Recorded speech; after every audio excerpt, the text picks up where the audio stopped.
Hi students, అందరికీ స్వాగతం. Welcome to LTX classes. నేను మీ ఎస్పీ రాజన్ అలియాస్ ఎస్పీఆర్. ఈరోజు మనం హిందూ న్యూస్ అనాలిసిస్ అనేది తెలుగులో అద్భుతంగా చూడబోతున్నాం. 27th ఏప్రిల్కైనా ఓకేనా, 27th ఏప్రిల్కైనా హిందూ న్యూస్ అనాలిసిస్ అనేది మనం ఈ వీడియో ద్వారా చూడబోతున్నాం. తెలుగు రాష్ట్రాల్లో ఏపీ, తెలంగాణలో యూపీఎస్సి ఐఏఎస్ ప్రిపేర్ అవుతున్న ప్రతి ఒక్క స్టూడెంటు తప్పక ఫాలో అవ్వాల్సిన ఏకైక ఒక కంటెంట్ ఏదైనా ఉందంటే అది హిందూ న్యూస్ అనాలిసిస్ అనేది. సో అంత అద్భుతంగా మీకు క్వాలిటేటివ్గా ఎగ్జామ్ పాయింట్ ఆఫ్ వ్యూలో అర్థమయ్యేలా తీసుకెళ్తూ నేను ఈ జర్నీని స్టార్ట్ చేస్తున్నాను. Let's have through 1 hour of session with a beautiful content అన్న. సో అలాగే మనము యూపీఎస్సీ ప్రిపేర్ అవుతున్నామంటే హిందూ ఒకటే సరిపోదు, టౌన్ టు ఎర్త్ ఉంటుంది. మనకి ఇచ్చిన ప్రిస్క్రైబ్ టైం కాకుండా ఇంకా ఎక్స్ట్రాగా కంటెంట్ కవర్ చేయాల్సి వస్తుంది. పిఏబి, యోజన, కురుక్షేత్ర అలాంటి మల్టిపుల్ ఆర్టికల్స్ నుంచి ఎగ్జామ్ పాయింట్ ఆఫ్ వ్యూలో ఇంపార్టెంట్ ఉన్న కొన్ని ఆర్టికల్స్, కొత్త ఆర్టికల్స్ మీరు కవర్ చేయాల్సి ఉంటుంది. అందుకే మీకోసం మనం అద్భుతమైన block buster current affairs course మీద బ్లాక్ బస్టర్ ఆఫర్ అనేది అందిస్తున్నాం. 6,000 రూపాయల దాకా కాస్ట్ చేసే మీ యొక్క లైఫ్ టైం వ్యాలిడిటీ అయిన కరెంట్ అఫైర్స్ కోర్స్ అనేది 3,000 రూపీస్కి మాత్రమే వ్యాలిడిటీలో ఉంది. సో త్వరపడగలరు, ఎందుకంటే 3 రోజులు మాత్రమే మీకు ఈ యొక్క ఆఫర్ అనేది ఇక వ్యాలిడిటీలో ఉంది. ఎవరైతే కరెంట్ అఫైర్స్ కోర్స్ జాయిన్ అవ్వాలి అనుకుంటున్నారో వారికి ఇది ఒక అద్భుతమైన అవకాశం అన్నమాట. సో అలాగే చూడండి, ఇంకా యూపీఎస్సీ ప్రిపరేషన్ స్టార్ట్ చేయాలి అనుకుంటున్న వారికి అతి ముఖ్యంగా ఏంటంటే వైజాగ్ మరియు హైదరాబాద్ 2 ప్రాంతాల్లో కూడా ఎవరైనా కానీ యూపీఎస్సీ ప్రిపేర్ అవ్వాలి అనుకుంటున్నారు అంటే, మీరు సివిల్ సర్వీస్లో ఎలాగైనా క్రాక్ చేయాలనుకుంటున్నారు అంటే తెలుగులో మీకు అర్థమయ్యే విధంగా క్వాలిటేటివ్గా అద్భుతమైన ఆఫ్లైన్ బ్యాచెస్ అంతా కూడా స్టార్ట్ అయ్యి రన్ అవుతూ ఉన్నాయన్న. ఫస్ట్ మేక్ అంతా కూడా ఏంటంటే న్యూ బ్యాచెస్ కూడా స్టార్ట్ అవుతూ ఉన్నాయి. అందులో మీరు జాయిన్ అవ్వాలి అనుకుంటున్నారు అంటే ప్లీజ్ డిసైడ్ క్విక్లీ. ఎందుకంటే ఇక్కడ చూడండి, మన యొక్క ఫీ స్ట్రక్చర్లో అనేది చేంజ్ అవుతుందన్న. ఆఫ్లైన్ బ్యాచెస్లో 30th ఏప్రిల్, సో 30th ఏప్రిల్లోగా జాయిన్ అయ్యే వారికి ఫీజ్ అనేది 70,000 రూపీస్ ఉంటుంది. సో ఈఎంఐ 5,000 కట్టుకునే అవకాశం కూడా మీకు కల్పిస్తున్నాం. అలాగే ఫస్ట్ మే నుంచి కూడా ఫీ రివిజన్ జరుగుతుంది. 1 lakh రూపీస్ మీకు ఫీ అనేది ఉంటుంది. ఈఎంఐ 10,000 per month అనేది పే చేయాల్సి ఉంటుంది. ఓకే గైస్, మీకైనా అడ్రస్, లింక్, అన్ని కాంటాక్ట్ నెంబర్స్ ఇక్కడ ఉన్నాయి. మీకు ఇతర డౌట్స్ ఏమన్నా ఉన్నా కానీ మీరు క్లియర్ చేసుకోవచ్చు. మీ ఫ్రెండ్స్, మీ ఫ్యామిలీ ఎవరైనా ఉన్నా కానీ వారికి సజెస్ట్ చేయండి. సో ఎందుకంటే it will help and lot. ఎందుకంటే మీరు 30th ఏప్రిల్లోగా జస్ట్ 3 days మాత్రమే ఉంది నాన్న. 30th ఏప్రిల్లోగా మీరు జాయిన్ అయ్యారంటే సుమారుగా 30K దాకా మీరు సేవ్ చేసే అవకాశం అనేది ఉంటుంది. సో మన ఎల్టీఎక్స్ క్లాసెస్లో మీకు ఆఫర్స్ అనేది కొరత లేదు నాన్న. కానీ ఆఫర్స్ ఉన్నప్పుడే మీరు కోర్స్ ప్రిపేర్ అవ్వడం అనేది, అలాగే కోర్స్ పొందడం అనేది ఒక ఉన్నతమైన డెసిషన్గా అనేది భావిస్తున్నాను. ఎందుకంటే that will save you lots and lots of money అన్నమాట. So kindly decide quickly as soon as possible. తర్వాత సో చూడండి, యూపీఎస్సీ ప్రిలిమ్స్ వస్తుంది, చాలా దగ్గరలో ఉంది. సో అందుకని క్విక్గా రివిజన్ కావాలి అనుకుంటున్నారంటే క్రాష్ కోర్స్ మనం 5,000 రూపీస్కి అందిస్తున్నాం. Science and technology, history, economy, geography, environment లాంటి అద్భుతమైన సబ్జెక్ట్స్ అంతా కూడా మీకు కాంప్రహెన్సివ్గా, డీటెయిల్గా కవర్ చేస్తూ ఈ కంటెంట్ అంతా కూడా మీకు ఏంటంటేనన్నా ప్రిలిమ్స్ వరకు వ్యాలిడిటీలో ఉంటుంది. క్రాష్ కోర్స్ అనేది మీకు జస్ట్ 5,000 రూపీస్కి అందుబాటులో ఉంటుంది. తర్వాత తీసుకున్నారు అంటే ఆన్లైన్ మోడ్లో ఎవరైతే యూపీఎస్సీ ప్రిపేర్ అవ్వాలి, సార్ నేను ఇంటి వద్ద నుంచే యూపీఎస్సీ ప్రిపేర్ అవుతాను సార్, నాకు మంచిగా క్వాలిటేటివ్గా కోర్సులు కావాలి సార్, లైవ్గా క్లాసులు చెప్తూ ఉంటే వింటూ అలా నా నోట్స్ రాసుకుంటూ నేను ప్రిపేర్ అవుతూ ఫాలో అప్ చేస్తుంటే స్టాఫ్ గైడెన్స్తో, మెంటార్షిప్తో నేను అద్భుతంగా ప్రిపేర్ అవుతాను సార్ అనుకుంటున్నారా? మీకు ఆ అవకాశం కూడా ఉంది నాన్న. మనం ఆన్లైన్ లైవ్ మరియు రికార్డింగ్ కోర్సెస్ అనేది 60,000 రూపీస్కి మనం అందిస్తూ ఉన్నాము. సో అలాగే మీకు ఆన్లైన్ రికార్డెడ్ కోర్స్ కావాలంటే 50,000 రూపీస్ మీకు ఆఫర్ అనేది ఉంది నాన్న. సో ఈ యొక్క ఆఫర్స్ కూడా 30th ఏప్రిల్ వరకు మాత్రమే త్వరపడగలరు. సో ఈ కాంటాక్ట్ నెంబర్ని కాంటాక్ట్ అవ్వగలరు. అలాగే మీకు ఓకేనా. సో ఇంకా ఏమైనా డౌట్స్ ఉన్నా కానీ కాంటాక్ట్ నెంబర్ని అడగగానే వారు తగినటువంటి ఇన్ఫర్మేషన్ అనేది మీకు అందిస్తారన్న. యూ కెన్ గెట్ ప్రిపేర్డ్ ఓకేనా. సో అలాగే ఇంకా అద్భుతమైన కంటెంట్తో, అద్భుతమైన నాలెడ్జ్తో మనము ముందుకు కొనసాగుతాము. So let's get in to the topic of the day నాన్న. రీసెంట్గా ఏంటంటే లాక్ బిట్ అనేది న్యూస్లో ఉంది. సో లాక్ బిట్ అంటే ఏంటి? సో రీసెంట్గా న్యూస్లో ఉంది. సో దాని గురించి మనం తెలుసుకుందాం. సో ఇక్కడ క్వశ్చన్స్, ఆప్షన్స్ ఇవన్నీ కూడా స్టేట్మెంట్ బేస్డ్ క్వశ్చన్స్ అన్న. అంటే న్యూస్లో కొన్ని ఆర్టికల్స్ వస్తాయి, పదం కొత్తగా ఉంటుంది, అంటే ఏంటి, ఇలాంటి క్వశ్చన్స్ మినిమమ్ 100 క్వశ్చన్లు యూపీఎస్సీలో ఉంటే 5% పైగా క్వశ్చన్ ఇదే మోడల్లో ఉంటుంది. అంటే 5 క్వశ్చన్ల కంటే కూడా ఎక్కువ క్వశ్చన్స్ ఖచ్చితంగా ఏంటంటే యూపీఎస్సీలో ఎప్పుడు కూడా కామన్గా అడుగుతున్నాం. చెప్పలేము, 30 క్వశ్చన్లు కూడా రావచ్చు, 10 క్వశ్చన్లు కూడా రావచ్చు.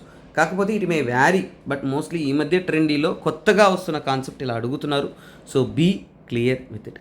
లాక్ బిట్ సో ఏంటది లాక్ బిట్ అంటే ఏంటి? ఇక్కడ క్వశ్చన్ చూడండి, new video game that has gained popularity. No.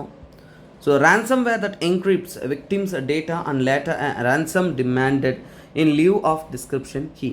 The app to store the personal data password protection from. Okay na? The program language used for develop source software applications. నాన్న మీకైనా సరైన సమాధానం ఏంటంటే option 2, ఇది ఒక ransomware అంటే ఏంటంటే నాన్న, మీరు ఫోన్ వాడుతున్నారు, మీ దాన్ని హ్యాక్ చేసి దాంట్లో నుంచి డేటా అనేది దోచేసుకుని మీకు ఎంతో కొంత డబ్బులు ఇస్తే తప్ప మీకు డిస్క్రిప్షన్ కీ అనేది ఇవ్వరనేది చెప్తారు. సో ఇక్కడ ఏంటి, ఈ లాక్ బిట్ని ముందు ఏమంటారంటే నాన్న ఏబిసిడి ప్రోగ్రామ్ అని అనేవారు అనమాట. సో ఇది ఒక టైప్ ఆఫ్ కంప్యూటర్ వైరస్. ఇది ఏమవుతుందంటే నాన్న మీ కంప్యూటర్లోకి ఎంటర్ అవుతుంది, అలాగే అక్కడున్న ఇంపార్టెంట్ ఫైల్స్ అన్నీ దోచేసుకుంటుంది. సో అలాగే ఆ ఫైల్స్ మీరు ఉపయోగించలేనటువంటి విధంగా మార్చేస్తుంది, అంటే వాటన్నిటికీ యాక్సెస్ అనేది డినై చేస్తుంది. సో అలాగే ఏంటంటే నాన్న, సో ముఖ్యంగా ఈ లాక్ బిట్ అనేది పెద్ద పెద్ద కంపెనీలని అటాక్ చేస్తుంది.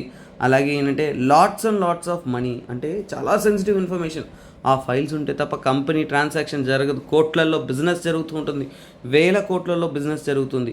సో అలాంటప్పుడు ఆ ఫైల్స్ని హైడ్ చేసి అంటే ఆన్లైన్ మీడియంలో అప్పుడు అడుగుతారు ర్యాన్సమ్వేర్. ర్యాన్సమ్ అంటే ఏంటి, మీరు ఇన్ని కోట్లు నాకు ఏంటి, ఇన్ని లక్షలు మా అకౌంట్కి ట్రాన్స్ఫర్ చేయండి, వెంటనే డీక్రిప్షన్ కీ ఇస్తాము, అప్పుడు మీ ఫైల్స్ మీ దగ్గర ఉంటాయి అనేది తెలుపుతారు. సో అలా ఇది పోరాటం అనేది చేస్తుంటారు. That is one thing.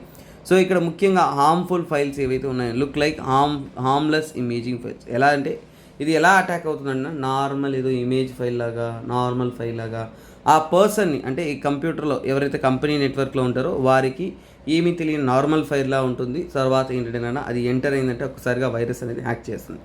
So అలాగే LockBit disables anything that could help the companies recovering file. So ఇక్కడ ఏంటి, కంపెనీ ఫైల్స్ రికవర్ చేయడానికి మీరు ఏ ప్రయత్నం చేసినా కానీ ఏమీ కాదు, అన్నిటినీ కూడా లాక్ చేసేస్తుంది. మీరు డబ్బు ఇస్తే తప్ప ఆ డీక్రిప్షన్ కీ ఇయ్యరు అనమాట. సో ఏమీ పిల్లాడిని కిడ్నాప్ చేసుకుని తల్లిదండ్రులు అడుగుతారు చూసినావా, అలాగా కంపెనీ ఆస్తులు దోచేసుకునేసి తర్వాత డబ్బులు ఇస్తే ఇస్తాము అనే ట్రెండ్. సింపుల్గా చెప్పాలంటే దాట్ ఈస్ రైట్. ఓకేనా? సో ఇదండి.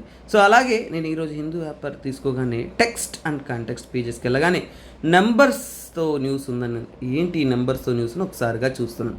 సో ఇక్కడ చూడండి, Iran court issues a penalty against US over 2017 attack. So చూడండి 2017లో అటాక్ జరిగింది, దానికోసం ఏంటంటే నన్న $312.9 million అనేది విధించిందనమాట. ఎవరిపైన? యూఎస్ పైన. ఓకేనా? సో అలాగే సో ఇక్కడ ఇరాన్కి యూఎస్కి మధ్య టెహరాన్ న్యూక్లియర్ ప్రోగ్రాంలో భాగంగా చాలా టెన్షన్ ఎప్పటి నుంచో ఉంటుంది. తర్వాత the amount release by government to PIL beneficiaries so far. So public interested litigation వేసిన వారికి, ఓకేనా,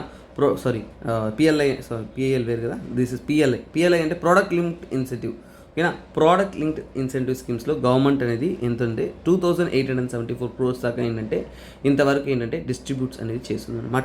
సో ఇది ఏంటంటే నాన్న చాలా వరకు ఏంటంటే మనము ప్రోడక్ట్ లింక్డ్ సబ్సిడీ అన్నప్పుడు మనం తయారీ చేసే ప్రోడక్ట్ అనేది సో చాలా వరకు ప్రజలకు బెనిఫిట్ అయ్యేలాగా కొన్ని కంపెనీస్, అంటే ఎలక్ట్రానిక్ కానీ టెలికామ్ కానీ ఇలాంటి సెక్టార్లో కొన్ని మ్యానుఫ్యాక్చరింగ్ కోసం ఏంటంటే వాళ్ళు కొన్ని సదుపాయాలు అనేది ఇస్తారు, అంటే కొన్ని కన్సెషన్ అనేది ఇస్తారు, ఇన్సెంటివ్స్ అనేది ఇస్తారు. సో ఇప్పుడు కొన్ని ప్రోడక్ట్స్ మీద ఇన్సెంటివ్స్ ఇస్తున్నప్పుడు ఆ ప్రోడక్ట్స్ యొక్క ఉత్పత్తి కానీ తయారీ కూడా ఎక్కువగా అనేది ఉంటుందన్నమాట. తర్వాత చూడండి ఆపరేషన్ కావేరి నిన్న అద్భుతంగా చూసాము. సో అందుమూలంగా ఏంటంటే 278 అంటే 278 మంది ఐఎన్ఎస్ సుమేధ షిప్ ద్వారా సూడాన్ నుంచి కూడా ఎవాక్యుయేట్ అనేది చేపించారు. సో చూడండి ఇక్కడ, సో నేవల్ సెకండ్ షిప్ ఇంకోటి ఏంటి ఐఎన్ టెగ్ కూడా పార్టిసిపేట్ చేస్తుంది. ఇది ఎక్కడికి చేరుకున్నాయి? పోర్ట్ ఆఫ్ సూడాన్ అన్నమాట. సో 3 పాయింట్లు గుర్తుపెట్టుకోవాలా, operation Kaveri, port Sudan, INS Teg, INS Sumedha. So అది తర్వాత చూసుకున్నారు అంటే so nursing colleges approve. So Indian government వచ్చేసి సుమారుగా 157 కాలేజెస్ అనేది అప్రూవల్ అనేది ఇచ్చున్నారు. ఎందుకంటే నాన్న మెడికల్ స్టాఫ్ అనేది సరైన సదుపాయం ఉండాలి, అలాగే వారందరూ కూడా అందుబాటులో ఉండాలి. కాబట్టి నెంబర్ ఆఫ్ పర్సన్ని ఇంప్రూవ్ అనేది చేస్తున్నారు. సో అలాగే చూడండి ఖార్టూమ్, సుడాన్లో ఉంటున్న ఖార్టూమ్లో ఏంటంటే నాన్న చాలా వరకు హెల్త్ ఫెసిలిటీస్, ఈ యొక్క దారుణమైన ఇన్సిడెంట్స్ జరుగుతూ ఉండడం వల్ల హాస్పిటల్స్ అన్నీ కూడా చాలా వరకు మూతపడిపోతూ ఉన్నాయని చెప్తున్నారు. 60% దాకా సుమారుగా ఏంటంటేనన్నా సో చాలా వరకు హాస్పిటల్ ఫెసిలిటీస్ అన్నీ కూడా ఏంటంటే ఇబ్బందికరంగా ఉంది. సో అన్నీ కూడా నార్మల్గా యాక్ట్ అవ్వట్లేదంటున్నారు.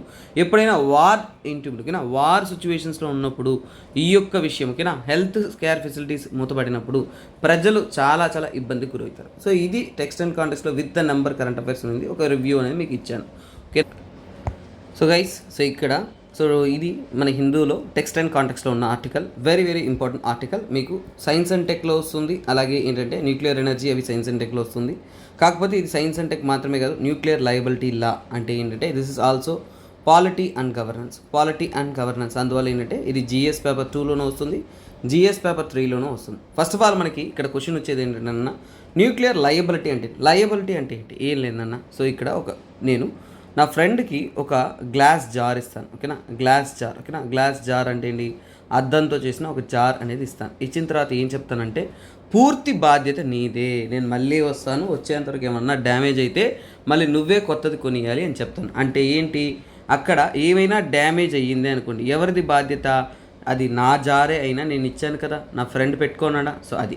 సో ఇప్పుడు న్యూక్లియర్ లయబిలిటీలా ఎవరి గురించి మాట్లాడుతుంటే సింపుల్ నాన్న, ఒకే పాయింట్ అర్థం చేసుకోవాలి. మనం ఎక్కువ చదివినా కానీ కన్ఫ్యూజ్ అయిపోతాం. సో ఇక్కడ ఏంటంటే న్యూక్లియర్ ప్లాంట్ ఎవరన్నా కట్టచ్చు, ఎవరన్నా ఏమన్నా ప్రొడ్యూస్ చేయొచ్చు, సప్లై ఇంకోరు చేయొచ్చు, గవర్నెన్స్ ఇంకోరు చేయొచ్చు, కానీ ఆపరేటర్ ఒకరు ఉంటారు.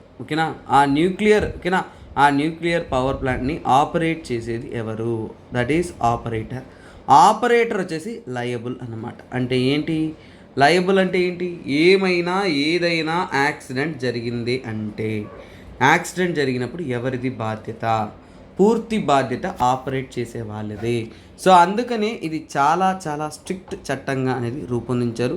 ఈ న్యూక్లియర్ లయబిలిటీ లా ఉండడం వల్ల ఇంకా మన న్యూక్లియర్ పవర్ ప్లాంట్స్ అనేది, రియాక్టర్స్ అనేది పూర్తి కాకుండా ఉన్నాయి. సో ఏంటంటే ఈ లయబిలిటీ లాని అమలుపరచలేకపోవడం వల్ల కొన్ని మనకి ఫంక్షనల్లో రావడానికి అనేది డిలే అవుతుంది. సో అది ఎలాగనేది ఏంటంటే ముఖ్యంగా ఏంటంటే వరల్డ్స్ లార్జెస్ట్ ప్రపంచంలోనే అతిపెద్ద world's largest nuclear power generation అనేది మనం ఎక్కడ ప్లాన్ చేస్తున్నామంటేనన్నా మనము in the so called place మహారాష్ట్రలో జైతాపూర్లో అంటే ప్రపంచంలో అతిపెద్ద న్యూక్లియర్ పవర్ జనరేషన్ ప్లాంట్ అనేది స్థాపిస్తున్నారు.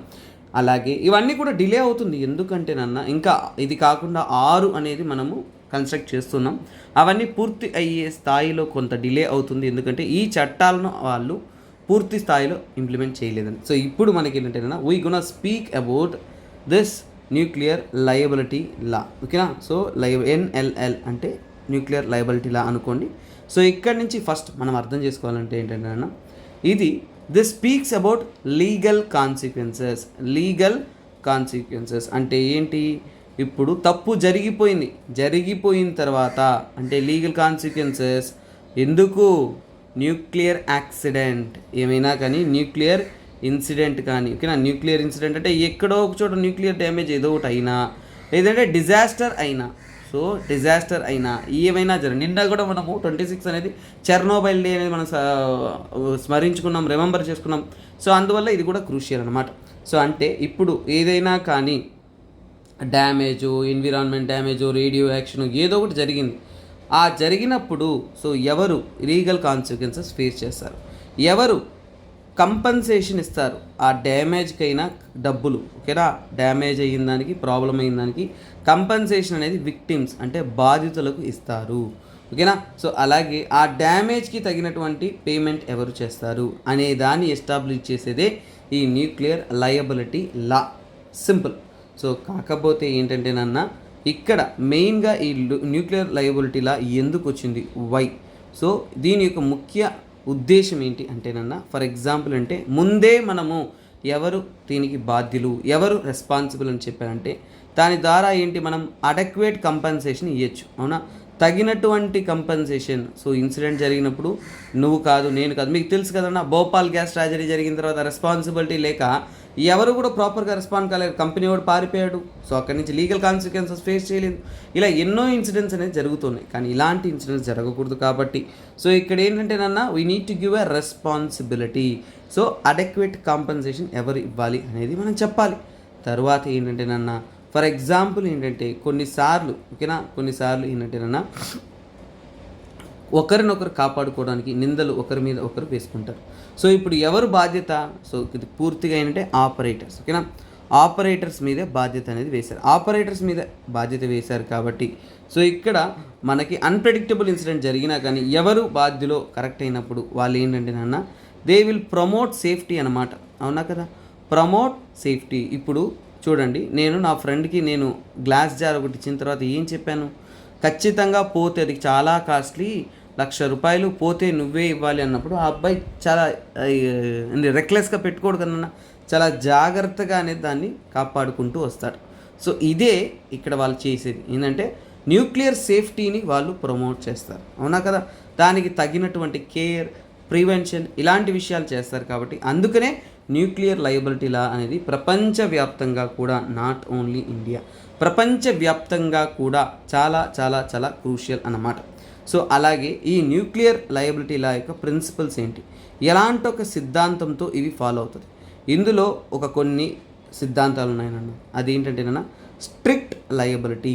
స్ట్రిక్ట్ లయబిలిటీ అంటే ఏంటి, సో ఖచ్చితంగా సో ఈ బాధ్యత ఎవరు అనేది ఓకేనా. సో ఏంటంటేనన్నా స్ట్రిక్ట్ లయబిలిటీ ఎవరి హ్యాండ్ ఓవర్లో ఉంటుందంటేనన్నా ఖచ్చితంగా డ్యామేజ్ జరిగినప్పుడు అది ఒకవేళ ఓకేనా ఆ డ్యామేజ్ అనేది దేనివల్ల కూడా అవ్వచ్చు. డ్యామేజ్ అనేది ఏంటి, నెగ్లిజెన్స్ వల్ల అవ్వచ్చు, ఒక వ్యక్తి మీద తోసేయలేం కదా, సో అలాగే ఫాల్ట్ వల్ల అవ్వచ్చు, ఏదో ఒక కారణం వల్ల డ్యామేజ్ అయినా కానీ సో ఇక్కడ ఎవరు స్ట్రిక్ట్లీ లయబుల్ అంటే ఆపరేటర్ ఓకేనా, operator of nuclear facility, operator of nuclear facility. ఆ న్యూక్లియర్ ఫెసిలిటీ ఏదైతే ఉంటుందో సో దాని యొక్క ఆపరేటర్ ఎవరైతే ఉన్నారో వారే పూర్తి బాధ్యత అన్నమాట.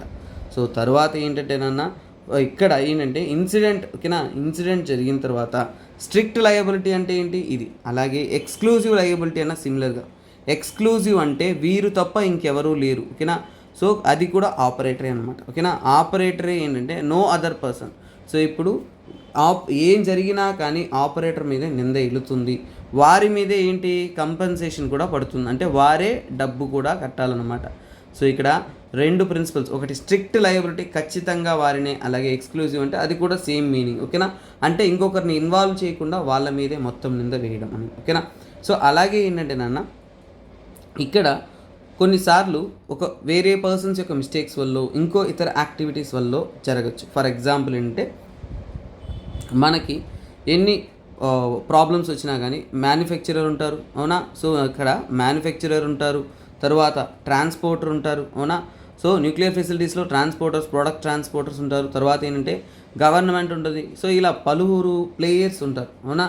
సో పలువురు ప్లేయర్స్ ఉన్నా కానీ, ఎంతమంది ఉన్నా కానీ మళ్ళీ చెప్పేది ఒకటే, ఆపరేటర్నే వాళ్ళు లయబుల్ చేస్తారు. ఆ లయబిలిటీ అనేది ఊరికే కాదు, అమౌంట్ అనేది ఫిక్స్ చేస్తారు. అంటే క్యాపింగ్ అంటే ఏంటంటేనన్నా సర్టెన్ అమౌంట్ ఫిక్స్ చేయడం. ఈ న్యూక్లియర్ లయబిలిటీ అనేది సర్టెన్ అమౌంట్ ఫిక్స్ చేయడం అనేది ఇండియా వైడ్ మాత్రమే కాదు, వరల్డ్ వైడ్ డిఫరెంట్ చట్టాలు ఉంటుంది. సో అలాంటప్పుడు చట్టరీత్యా మనం దీన్ని రూపొందించాలి. కాబట్టి మన ఇండియాలో ఏంటంటేనన్నా ఒక చట్టాన్ని రూపొందించారు, అది ఏంటంటే సివిల్ లయబిలిటీ. సో దాన్ని ఏమంటాం, civil liability for nuclear damage act, civil liability for nuclear damage. So ఏమైనా కానీ న్యూక్లియర్ డ్యామేజ్ జరుగుతుందా అనే దానికోసం యాక్ట్ 2010లో రూపొందించారు అవునా.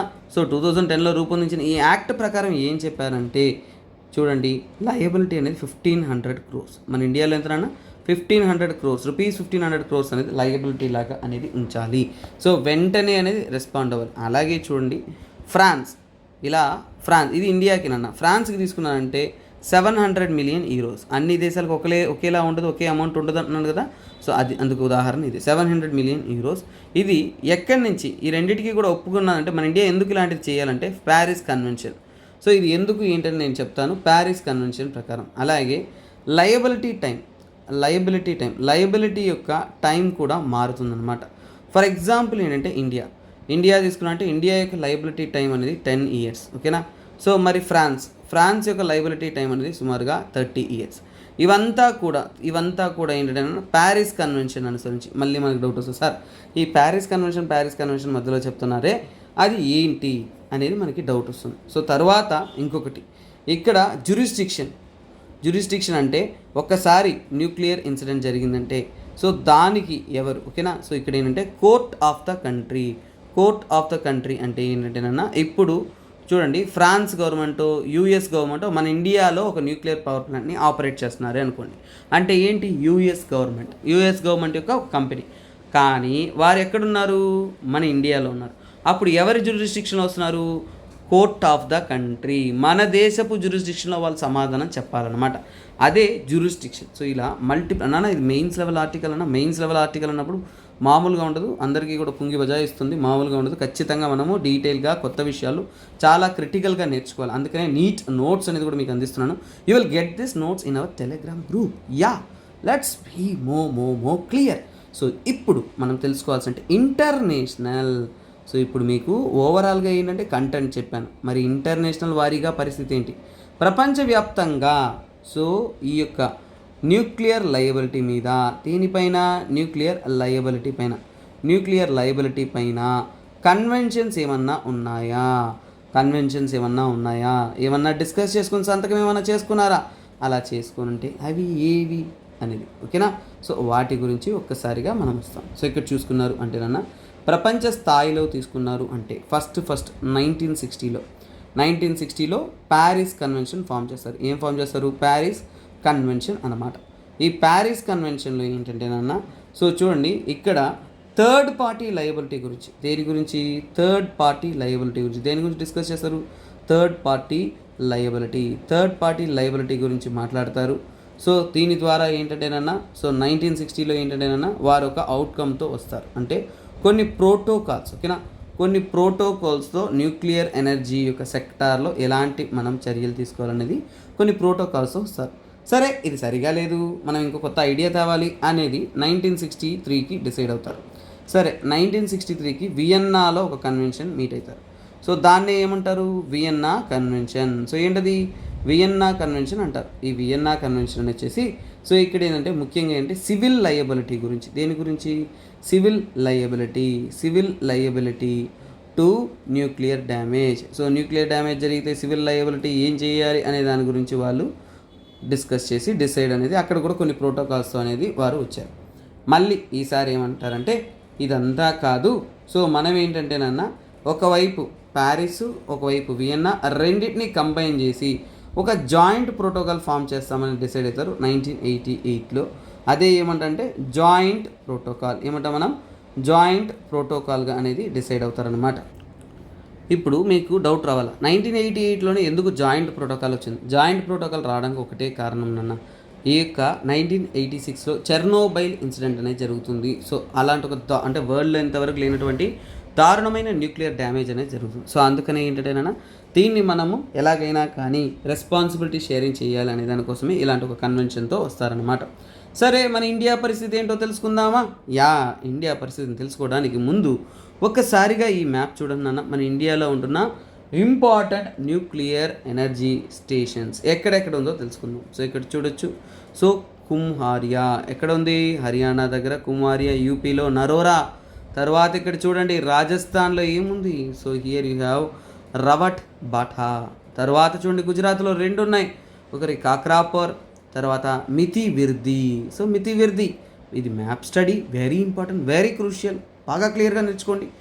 మహారాష్ట్ర తారాపూర్, తర్వాత మహారాష్ట్రలో జైతాపూర్, వెరీ ఇంపార్టెంట్ అన్న, మర్చిపోవద్దు. ఇది పీడిఎఫ్ మీకు దొరుకుతుంది కాబట్టి మళ్ళీ ఒకసారి క్లియర్గా చూసుకోండి. కైగా, సో ఏంటిది? కైగా పవర్, ఓకేనా. సో న్యూక్లియర్ పవర్ ప్లాంట్ ఎక్కడ?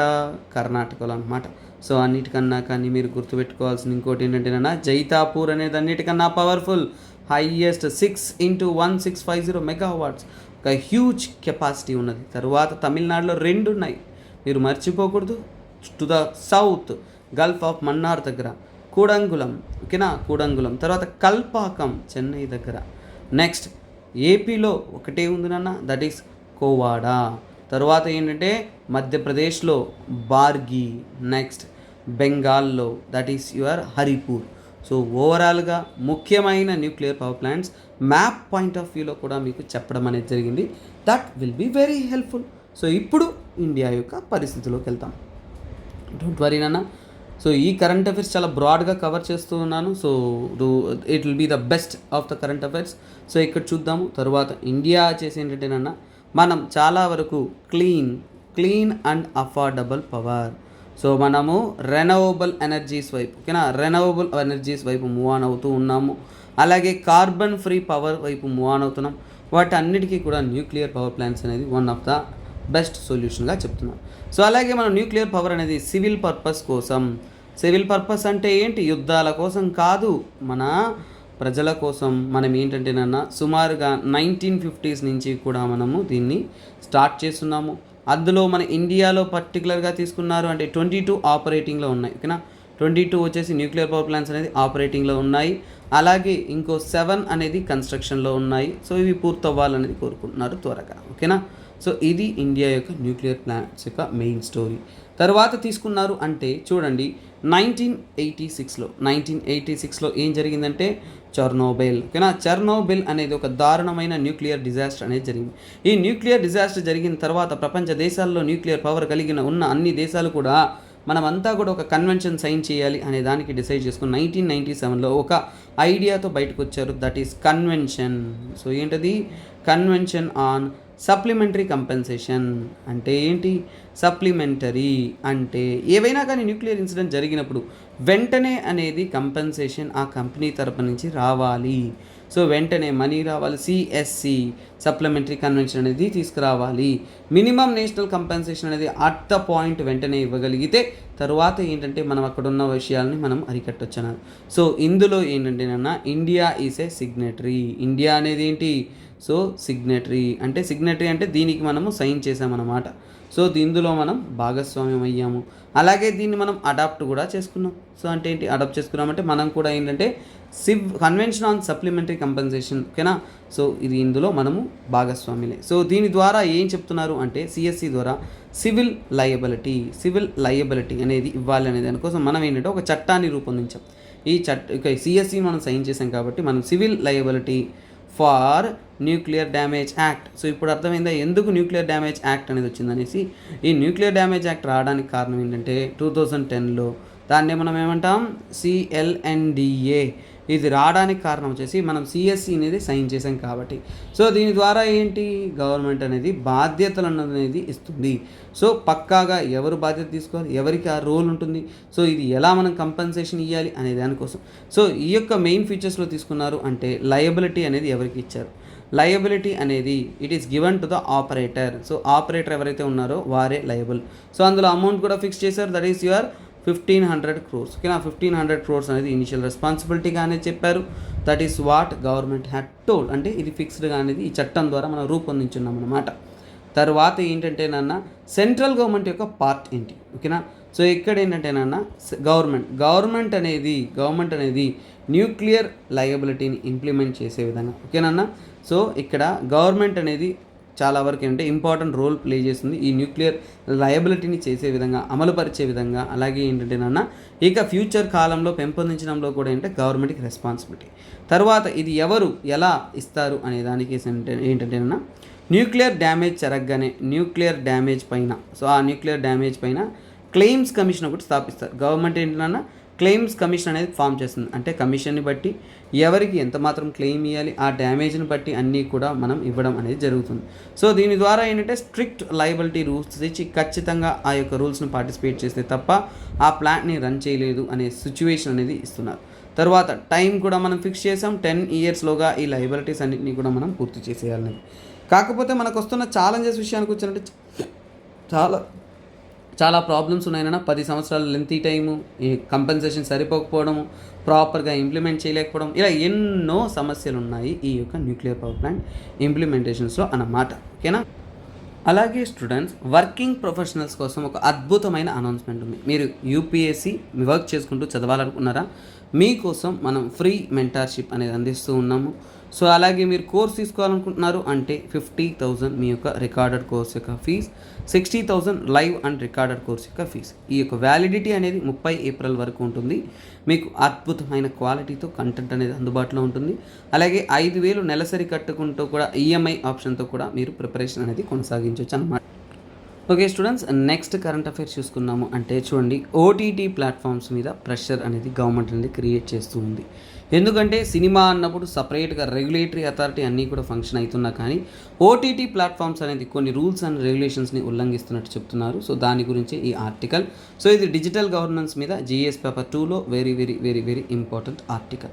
సో ఇక్కడ చూడండి, సో రీసెంట్గా ఇచ్చేసి హైకోర్ట్స్ ద్వారా ఏంటంటే ఓటీటీ, వాట్ ఈస్ ఓటీటీ అంటే ఓవర్ ద టాప్, ఓకేనా, ఓవర్ ద టాప్ సర్వీసెస్, ఓకేనా, over the top streaming services. So ఇవంతా కూడా ఏంటంటేనన్నా సో ఆన్లైన్ వీడియో ప్లాట్ఫామ్స్గా అనేది మనకి అందిస్తూ ఉన్న ఒక ప్లాట్ఫామ్స్ అన్నమాట. సో ఇక్కడ ఏంటంటేనన్నా ముఖ్యంగా నెట్ఫ్లిక్స్, అమెజాన్ వాటన్నిటినీ కూడా ఏంటంటేనన్నా గవర్నమెంట్ అనేది ప్రెషర్ క్రియేట్ చేసింది. దీని ద్వారా అంటే ఇన్ఫర్మేషన్, సో మనము కొత్త చట్టాన్ని రూపొందించాం, అదే ఏంటంటే ఇన్ఫర్మేషన్ టెక్నాలజీ రూల్స్. సో చూడండి, ఇన్ఫర్మేషన్ టెక్నాలజీ రూల్స్ 2021. సో 2021లో ఏంటంటేనన్నా ఓటీటీ ప్లాట్ఫామ్స్ని కంట్రోల్ చేయడానికి గవర్నమెంట్ రూపొందించిన చట్టం ఏదన్నా ఉందంటే ఇదే, అది గుర్తుపెట్టుకోండి. సో ఏంటంటేనన్నా ఇక్కడ ఆ యొక్క రెస్ట్రిక్షన్స్ ఏంటంటేనన్నా వాళ్ళు ముఖ్యంగా ఏంటంటే స్ట్రీమింగ్ చేసేటప్పుడు మెచ్యూర్ కంటెంట్ అనేది స్ట్రీమ్ చేయాలి. సో ముఖ్యంగా ఏంటంటేనన్నా సో కంటెంట్ ఫిల్టరేషన్ అనేది ఖచ్చితంగా జరగాలి అనేది చెబుతున్నారు. సో ఇవంతా కూడా ఈ రూల్స్ అండ్ రెగ్యులేషన్స్ అంతా కూడా మన ministry of information and broadcasting, INB రాస్తాను, అర్థమవుతుంది అనుకుంటాను, ఇన్ఫర్మేషన్ అండ్ బ్రాడ్కాస్టింగ్ ద్వారా ఏంటంటేనన్నా వారు ఇక్కడ తెలిపారు. అందులో ఏంటంటేనన్నా సో ఇక్కడ grievance officer, who is this grievance officer?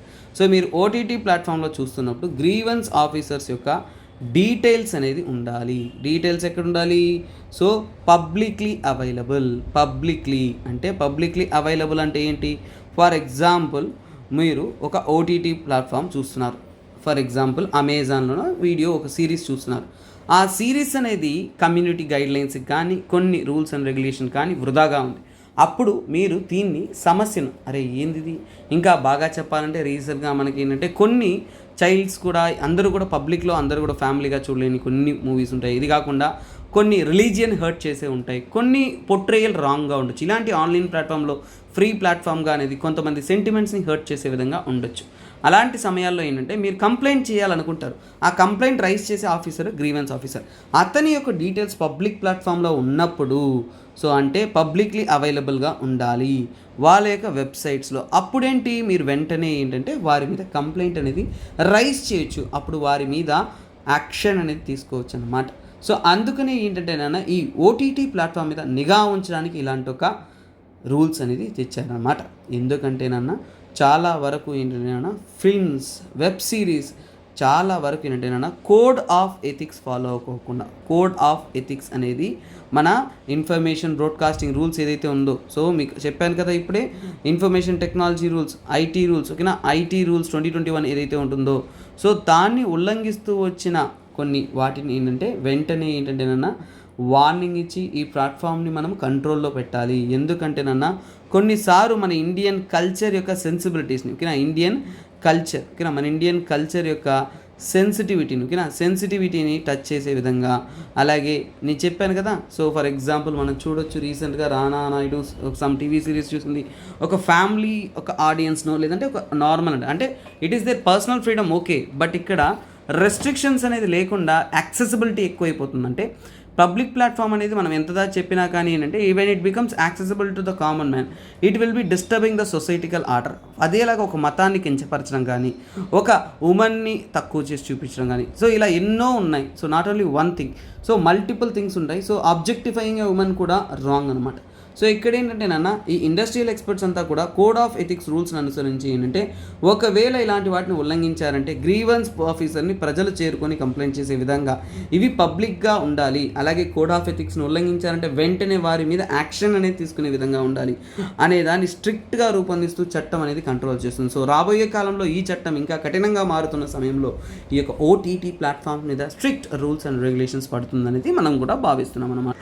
Okay guys, next article చూడండి. ఇది ఫస్ట్ ప్రైమరీ ఆర్టికల్గా ఉంది. 10 jawans killed in the blast by Maoist in Dantewada. So very very very very crucial నాన్న, చాలా saddest thing. So IED packed explosives అనేది ఉపయోగించారు వాళ్ళు. So ఇక్కడ చూడొచ్చు. సో ఇక్కడ ఏంటంటే నాన్న సుమారుగా ఒక సివిలియన్ డ్రైవర్ కూడా చనిపోయారు. డిస్ట్రిక్ట్ రిజర్వ్ గార్డ్ టీం వాళ్ళు యాంటీ నక్సల్ ఆపరేషన్ కండక్ట్ చేసి రిటర్న్ అవుతున్న సమయంలో వెహికల్ని చూడండి ఇక్కడ ఎంత దారుణంగా బ్లాస్ట్ అనేది చేశారు. ఐఈడి ప్యాక్డ్ 50 kgs ఎక్స్ప్లోజివ్ ద్వారా వారు ఏంటంటే దీన్ని బ్లాస్టింగ్ అనేది చేశారు. సో సరే, ఇప్పుడు మనకి ఏంటంటే ఛత్తీస్గఢ్లో చాలా వరకు ట్రైబల్ ఏరియా. సో అక్కడ మావోయిస్ట్కి అగేన్స్ట్గా పోలీస్ ఫోర్సెస్ అనేది ఫైట్ చేస్తూనే ఉంది. సో ఇదంతా కూడా ఈ యొక్క టాపిక్ వస్తుందంటేనన్నా మన ఇంటర్నల్ సెక్యూరిటీ. ఏ టాపిక్? ఇంటర్నల్ సెక్యూరిటీ టాపిక్లో వస్తుంది. అందులో ముఖ్యంగా ఏంటంటే this speaks about left wing extremism. So left wing extremism అనేది చాలా వరకు పెరిగిపోతూ ఉంది. సో ఇలా చూడండి, ఎంతదా మనం ఏ హక్కు కోసం పోరాడినా కానీ ఒకరి ప్రాణం తీయడం అనేది అది తప్పుగానే మనం పోర్ట్రే చేయాలి. అది ఎప్పటికీ కూడా కరెక్ట్ కాదు. కానీ 10 మంది జవాన్లు అంటే 10 మంది ప్రజల యొక్క కుటుంబాలు, వారి యొక్క ఫ్యామిలీ అందరూ కూడా సో మన ఇండియన్ నేషన్లో ప్రశాంతత కోసం సో వారి పోరాటం అనేది చేస్తున్నప్పుడు సో ఇలాంటి ఇన్సిడెంట్స్ అనేది creates a saddest story in our internal security scenario. So అలా లెఫ్ట్ వింగ్ ఎక్స్ట్రీమిజం ఎక్కువగా ఏంటంటేనన్నా ముఖ్యంగా ఏంటంటే they are fighting against democracy. So ఇక్కడుంటున్న డెమోక్రటిక్ గవర్నమెంట్ ఏదైతే ఉంటుందో, ఓకేనా, డెమోక్రటిక్ గవర్నమెంట్కి అగెయిన్స్ట్గా, ఓకేనా, అగెయిన్స్ట్ డెమోక్రటిక్ స్టేట్, ఓకేనా, ఈ డెమోక్రటిక్ స్టేట్కి అగెయిన్స్ట్గా వారు ఫైట్ చేస్తూ ఫైట్ చేసి, ఓకేనా, through violence against democratic state through violence అనమాట. సో అంటే ఇక్కడ ప్రశాంతమైన పోరాటాలు కాదు, పీస్ఫుల్ పోరాటాలు కాదు, వాళ్ళు తీసుకున్నది వైలెన్స్. అంటే దే టేక్ వెపన్స్ అనమాట.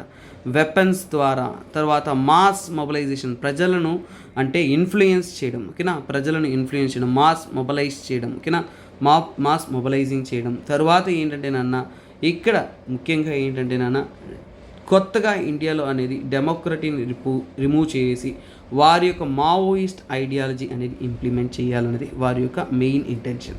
సో ఇది that is one thing saddest truth that we are facing as a internal security threat అన్నమాట. సో అలాగే ఏంటంటే లెఫ్ట్ వింగ్ ఎక్స్ట్రీమిజం అంటే ఏంటంటే వరల్డ్ వైడ్, ఓకేనా, వరల్డ్ వైడ్ ముఖ్యంగా ఏంటంటే వరల్డ్ వైడ్ కూడా ఏంటంటే మావోయిస్ట్ ఇంటెన్షన్స్, ఓకేనా, Maoist ideologies. So Maoist ideologies, Maoist intention వాటిని ఇంప్లిమెంట్ చేయడం కోసం రన్ చేస్తున్న ఆర్గనైజేషన్నే మనం లెఫ్ట్ వింగ్ ఎక్స్ట్రీమిజం అంటాము. అందులో మన ఇండియాకి చెందిన నక్సలైట్స్ కూడా ఒక గ్రూప్. సో అందులో ముఖ్యంగా ఏంటంటే అసలు కారణం ఏంటి, వై అసలు ఈ లెఫ్ట్ వింగ్ ఎక్స్ట్రీమిజం రావడానికి కారణం ఏంటి, ఇలాంటి ఒక పోరాటాలు ఎందుకు జరుగుతున్నాయి. సో ముఖ్యంగా దీన్ని మనం కొద్దిగా డీటెయిల్గా స్టడీ చేయాలి. ఇది mains level article. So students మీకు ఒక విషయం చెప్తున్నాను చూడండి, మెయిన్స్ లెవెల్ ఆర్టికల్ చదువుతున్నప్పుడు దాన్ని ఇంకా క్షుణ్ణంగా డీటెయిల్గా బ్రాడ్గానే చదవాలి. వై? సో అసలు ఇలాంటి లెఫ్ట్ వింగ్ ఎక్స్ట్రీమిజం జరగడానికి కారణం ఏంటి? సో చూడండి, ముఖ్యంగా ఏంటంటే అడవి అనేది ప్రజల సొత్తుగా భావిస్తారు ఈ ట్రైబల్ పీపుల్. సో ఈ ట్రైబల్ పీపుల్కి ల్యాండ్ అనేది చాలా సెన్సిటివ్ ఎలిమెంట్స్. ఈ ల్యాండ్ అనే విషయాన్ని గవర్నమెంట్ కానీ, ఓకేనా, గవర్నమెంట్ కానీ అలాగే ఇంకా ఫర్ ఎగ్జాంపుల్ అంటే గవర్నమెంట్ కానీ ఇంకా ప్రైవేట్ సెక్టార్ కానీ ఇక ఇతరులు ఎవరైనా కానీ, ఓకేనా, సో ప్రైవేట్ కానీ అందరూ ఏంటి ఎంక్రోచ్ చేస్తున్నారు. సో ఆక్రమణ చేస్తున్నారు. సో వీరి స్థలాన్ని ఇంకోరు ఆక్రమిస్తున్నప్పుడు వారికి ఏంటంటే మెల్లమెల్లగా స్థలాలు లేక వాళ్ళంతా కూడా ల్యాండ్లెస్ పువర్, స్థలాలు లేని పేద జీవులుగా అనేది మారిపోతూ ఉన్నారు. సో అలాగే ఈ ప్రాంతంలో ఏంటంటే poor implementation of law. So poor implementation of law, democratic government ఎన్ని మాట్లాడినా కానీ ఇంప్లిమెంటేషన్ ఆఫ్ లా అనేది సక్రమంగా లేదు. చట్టాన్ని చేతిలో తీసుకునేది వీళ్ళందరినీ కూడా ఎంతో దారుణంగా అనేది శిక్షలకు అనేది గురవుతున్నారు. సో అలాగే ఏంటంటే వారందరికీ కూడా ట్రెడిషనల్ ల్యాండ్ రైట్స్, ఓకేనా, ట్రెడిషనల్ అంటే పారంపర్యంగా అనేది ట్రెడిషనల్ ల్యాండ్ హక్కులు అనేది ఉండేవి సో ఫారెస్ట్ ఏరియాలో ట్రైబల్స్ ఉంటున్నప్పుడు వారికి వారి యొక్క ప్రాంతాల మీద వారికంటూ హక్కులు ఉంటాయి. ఆ హక్కులను వారి నుంచి తొలగించి ప్రాపర్గా వాటిని రెగ్యులేట్ చేయలేక అలాంటప్పుడు ఏంటంటే వాళ్ళంతా కూడా తప్పుడు దారిలో నడవడానికి అనేది అవకాశం అనేది ఉంది. తర్వాత ఏంటంటే ఏదో ఒక మన డెవలప్మెంట్ ప్రాజెక్ట్ అనేసి ఫారెస్ట్లో అనేసి ఇవన్నీ చేసి మనం ఏం చేస్తున్నామంటే డిస్ప్లేస్ చేస్తూ ఉన్నాం. దాన్ని ఏమంటాం, డిస్ప్లేస్మెంట్ అంటే వారిని ఒక ప్రాంతం నుంచి ఇంకో ప్రాంతానికి తరలించడం. తర్వాత ఏంటంటే ఫోర్స్డ్ ఎవిక్షన్. మనం సినిమాల్లో చూస్తున్నామంటే రీసెంట్గా అల్లరి నరేష్ కూడా ఒక సినిమా తీశారు కదనన్న. సో ఫారెస్ట్ చాలా మూవీస్లో మనం తీసుకున్నామంటే ఏంటి, అడవి ప్రాంతంలో నివసిస్తున్న ప్రజలను ఏదో ఒక మైనింగ్ కంపెనీ ఇలా ఏదో ఒకటి చేసిందంటే వాళ్ళని ఏంటంటే ఆ ప్రాంతాల నుంచి వేరే ప్రాంతాలకి, ఫర్ ఎగ్జాంపుల్ ఏంటంటే ఇరిగేషన్ ప్రాజెక్ట్, పెద్ద పెద్ద డ్యాములు కడతాము, ఓకేనా. తర్వాత పవర్ ప్రాజెక్ట్స్ చేస్తాము, డెవలప్మెంట్ చేస్తాము అనే పేరిట వారి సొంత నేలల నుంచి కూడా వాళ్ళని దూరం చేపించడం. సో వారిని రీహాబిలిటేట్ చేస్తామంటారు. ఏం చేస్తారు, ఇంకో ప్లేస్లో వాళ్ళకి మంచి ఇల్లులు ఇస్తాము, రీహాబిలిటేట్ చేస్తామంటారు. కానీ అవి ప్రాపర్గా అవుతుందా అంటే ఎవరి పని వాళ్ళు చేసుకొని ఎవరికి వారు ప్రాఫిట్ చూసుకొని వెళ్ళిపోతూ ఉంటారు. సో అదే ఇక్కడ పెద్ద ఎత్తున ప్రాబ్లంగా అనేది మారుతుంది. సో రీహాబిలిటేషన్ ప్రాపర్గా జరగనప్పుడు వారు ఉన్న స్థలం లేకపోవడంతో ఎక్కడ పోవాలో తెలియకుండా ఈజీగా వచ్చేసి యాంటీ సోషల్ ఎలిమెంట్స్ అనేది వారిని అలా లాక్కుంటూ ఉన్నాయి. అందులో ఇంకోటి ఏంటంటేనా వాళ్ళ జీవన విధానం, ఓకేనా, జీవిత విధానం, లైవ్లీహుడ్. సో లైవ్లీహుడ్కి కావాల్సిన జీవితం అనేది వాళ్ళకి లేదు. సో ఇవి ఎలా వాళ్ళని ఇన్ఫ్లుయెన్స్ చేస్తుంది. ఫర్ ఎగ్జాంపుల్ అంటే వాళ్ళకి ఫుడ్ సెక్యూరిటీ లేదు, స్థలాలు లేవు, ఉన్న ఇల్లు లేదు, రీహాబిలిటేట్ చేయలేదు, ఉద్యోగాలు లేదు, చదువు లేదు. అప్పుడు ఫుడ్ సెక్యూరిటీ ఎక్కడ లేదు. కరప్షన్ ఇన్ గవర్నమెంట్లో, కరప్షన్ ఎక్కడి నుంచి, కరప్షన్ అన్ని స్థాయిలో కరప్షన్, పబ్లిక్ డిస్ట్రిబ్యూషన్ సిస్టమ్ నుంచి ప్రతి ఒక్క సిస్టంలోనూ కరప్షన్ ఉంది. సో అలాగే వారికంటూ ఆక్యుపేషన్, ఓకేనా, ఆక్యుపేషన్ అంటే వాళ్ళకంటూ ఏదంటే ట్రెడిషనల్గా వాళ్ళు ఏం చేస్తారు, వేటాడడము, అడవిలో ఉన్న పండ్లు తీసుకోవడం, అడవిలో ఉంటున్న వనరుల మీద ఆధారపడి వారి జీవనోపాధి చేస్తుంటారు. అలాంటి ఆక్యుపేషన్స్ వాళ్ళకి లేదు ఇప్పుడు. తర్వాత వర్క్ ఉందా, వర్క్ లేదు. ఆపర్చునిటీస్ ఉందా, ఆపర్చునిటీస్ లేదు. అలాగే ఏంటంటే నన్ను వారి యొక్క common resources, common property resources అంటే వాళ్ళు ఎప్పటి నుంచో అడవిని ఆస్తిగా నమ్ముకొని అడవిలో ఉంటున్న కొన్ని వాటి మీద ఏంటంటే వాళ్ళు హక్కులు అనేది ఉంటాయి. సో అవన్నీ కూడా ఇప్పుడు పోయినట్టే కదా. అప్పుడు జీవితాన్ని జీవించడానికి వాళ్ళ యొక్క రెస్పెక్ట్ఫుల్ లైఫ్ అనేది పోయింది. కాబట్టి లైవ్లీహుడ్ వల్ల కూడా ఏంటంటే వాళ్ళని ఈజీగా లెఫ్ట్ వింగ్ ఎక్స్ట్రీమిజంలోకి లాగేసుకుంటూ ఉన్నారు. తర్వాత సమాజంలో ఉంటున్న వారి పరిస్థితుల వల్ల కూడా, అంటే ఫర్ ఎగ్జాంపుల్ సమాజంలో వారికి ఏమైనా మర్యాద దొరుకుతుందా, no, dignity is lacking, dignity లేదు, డిగ్నిటీ ఈజ్ ల్యాకింగ్. సో వారిని అందరిలా మనం డిగ్నిటీగా చూస్తున్నామా, లేదు, అవునా కదా. సో అలాగే ఏంటంటే నాన్న ఫర్ ఎగ్జాంపుల్ కొంత ప్రాంతాల్లో అన్టచబిలిటీ, అవునా కదా నాన్న. సో ఫర్ ఎగ్జాంపుల్ ఒక మంచి రెస్టారెంట్ ఉంది, సూపర్ రెస్టారెంట్ ఉంది, కోటు స్వీటు అద్దాలు వేసుకుని పెద్ద కారులో వచ్చి దిగాడు. సో అప్పుడు డోర్ తీసి మరీ రండి అంటారు. అదే రెస్టారెంట్కి తన దగ్గర డబ్బున్నా కానీ so normal lungi, normal shirt, చినిగిపోయిన షర్టు, కొద్దిగా అలా మరకగా ఉన్న వ్యక్తి అలా ఎంటర్ అయ్యంటే అసలు రాణిస్తారా ఫస్ట్. సో మనము హ్యుమానిటీ అనేది నేర్చుకోవాల్సింది ఇక్కడేనన్నా. ప్రజలను యాంటీ సోషల్గా మార్చేది ప్రజలేనన్నా, ఇంకెవరో కాదు. సో అలాగే ఏంటంటేనన్నా వాళ్ళ యొక్క సివిల్ రైట్స్ని ఇంప్లిమెంట్ చేసే హక్కులు లేవు. సివిల్ రైట్స్ని ప్రొటెక్ట్ చేసేది, ఓకేనా, protecting law is civil rights protecting law is lacking. So ఈ లాస్ అనేది లేదు. తరువాత ఇంకో ముఖ్యమైన విషయం బాండెడ్ లేబర్. చాలామందిని అసలు వాళ్ళ యొక్క ఇదేమంటారు చదువు లేనితనం అంటే ఇల్లిటరసీని, అన్ఎడ్యుకేటెడ్ పీపుల్గా ఉన్నారనేసి వారిని ఈజీగా అనేది ఏమార్చొచ్చు అనేసి బాండెడ్ లేబర్లో ఇలా కొన్ని యాక్టివిటీస్లో ఇన్వాల్వ్ చేసుకుంటూ ఉన్నారు. తర్వాత వారు లెఫ్ట్ వింగ్ ఎక్స్ట్రీమిజంలోకి వెళ్ళడానికైనా గవర్నమెంట్ కారణాలు ఏంటి, కరప్షన్. అన్నిటికన్నా ముందు కారణం కరప్షన్. సో దీన్ని ఎవరు డినై చేయలేరు, కానీ ఎవరు ఒప్పుకోరు, అవునా కదా. కరప్షన్. తర్వాత ఏంటంటే పబ్లిక్ సర్వీసెస్, గవర్నమెంట్ ఇవ్వాల్సిన అన్నీ. ఇప్పుడు ఫర్ ఎగ్జాంపుల్ ఒక డాక్యుమెంట్ కావాలంటే మీరు ఏమైనా ఈజీగా పోతే పని అయిపోతుందన్న, లేదు, అంతా తిరుగుతూ మనం ఏంటంటే సఫర్ అయిపోవాలి. అలాగే మిస్యూజ్ ఆఫ్ పవర్. మీరు ఎప్పుడైనా గవర్నమెంట్ ఆఫీసర్ని చూసారన్నా, misuse of power. So collectorate లెవెల్లో ఇవన్నీ కూడా మన యూట్యూబ్లో హైలైట్ చేస్తారు, కానీ రియాలిటీ గవర్నమెంట్ ఆఫీస్లో ఏంటంటేనన్నా సో మీకు అయిన పవర్ ఒక రెస్పాన్సిబిలిటీస్ అంటే వాళ్ళ యొక్క అధికారంతో చాలామంది సామాన్యుడిని, ఓకేనా, I'm not speaking about everyone, సామాన్యం మీద అధికారం చలాయించడమే ఈ గవర్నమెంట్ సెక్టర్లో ఉంటున్న చాలామంది చేస్తున్నారు. That is one saddest reality we need to accept అన్నమాట. కాకపోతే ఏంటంటేనన్నా ఇక్కడ ఎలక్టోరల్ పాలిటిక్స్, ఓట్ల కోసం వాళ్ళని పాలిటిక్స్ చేస్తారే కానీ వారి హక్కుల కోసం ఎవరు కూడా పోరాడరు. సో ఇలాంటి సమయాల్లో ఏంటంటే ప్రజలు విరక్తికి గురై సో ఇలా ఏంటంటేనన్నా ఇలాంటి ఒక యాక్టివిటీస్ మీద ఇన్వాల్వ్ అనేది అయిపోతారు. సో అలాగే ఏంటంటేనన్నా సో ఇప్పుడు కరెంట్ సిచ్యువేషన్, ప్రస్తుతం ఉన్న పరిస్థితి ఏంటి, కరెంట్ సిచ్యువేషన్ తీసుకున్నామంటే చాలా బెటర్గానే ఉంది. అంటే 2010 నుంచి కూడా కరెంట్ సిచ్యువేషన్ తీసుకున్నామంటే ఫ్రమ్ 2010, సో 2009 నుంచి కూడా ఏంటంటేనా 77% డౌన్, ఓకేనా, 77% down of left wing extremism అనేది సుమారుగా 77% దాకా తగ్గడం అనేది జరిగింది. అలాగే సెక్యూరిటీ పర్సన్స్ డెత్ రేట్ కూడా, ఓకేనా, డెత్ రేట్ కూడా ఏంటంటేనా 90% కమ్ డౌన్, అంటే డెత్ రేట్ కూడా చాలా వరకు తగ్గిందనేది చెప్తున్నారు. సో అంటే ఇవన్నీ చూస్తే ఏమర్థమవుతుంది, it is better and well and good.